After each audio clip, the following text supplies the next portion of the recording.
अस्सलाम वालेकुम जी। मैं पंजाबी मुंडे वाला उम्मीद करना तुम सारे ठीक हो गए। तो अज का नवा व्लॉग स्टार्ट करने जेह्ड़े दोस्तों ने मेरे चैनल सबसक्राइब नहीं किया पंजाबी मुंडे ने सबसक्राइब कर लें। तो लास्ट अज मजेदार वीडियो करने शुरू। तो 2-3 दिन हो गए ने, हफ्ता पूरा हो गया मैं व्लॉग नहीं सी पा रहा क्योंकि साढ़िया कणकां सी, असीं कणकां च मसरूफ सा, कणकां वड्ढन दे सां, साढ़े कोल व्लॉग नहीं बन सकिया। एक तो मेरा पैकेज खत्म हो गया सी ते दूसरा जेह्ड़ा ना कणकां से वड्ढन दे। अज अलहमदुलिल्लाह सारियां कणकां साढ़ियां वड्ढी गईयां ने, कंप्लीट हो गईयां ने।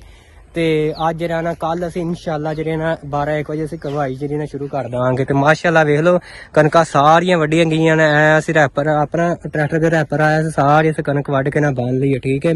बाकी आ जेह्ड़े बूटे मैं तुहानूं दस्सण लगा सी कि आ जेह्ड़ा मरूदा दा बूटा है ना, इनू फल लगा सी सर्दियां दा।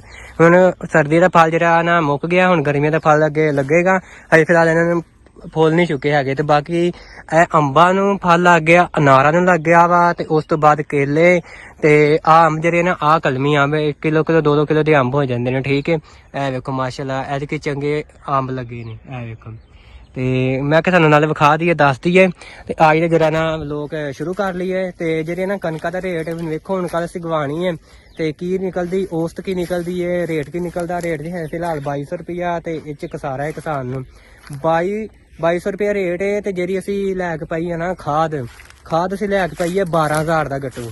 उस तो बाद जी असीं यूरिया लिया के पाई है वह 5000 का गट्टू या 4800 रुपये का गट्टू। स्प्रेवां कीतियां, पानी चलो पानी का एक बैनीफिट हैगा सी क्योंकि सोलर लगा होया सी, सोलर दे ना बचत कर गया डीजल की। जे डीजल लिया के पाते तो उसका फिर काम इक्वल हो जाना सी, मसलन प्रॉफिट आनी नहीं सी मासा भी। हुण प्रॉफिट की आनी है 2200 रुपये रेट है कनक का।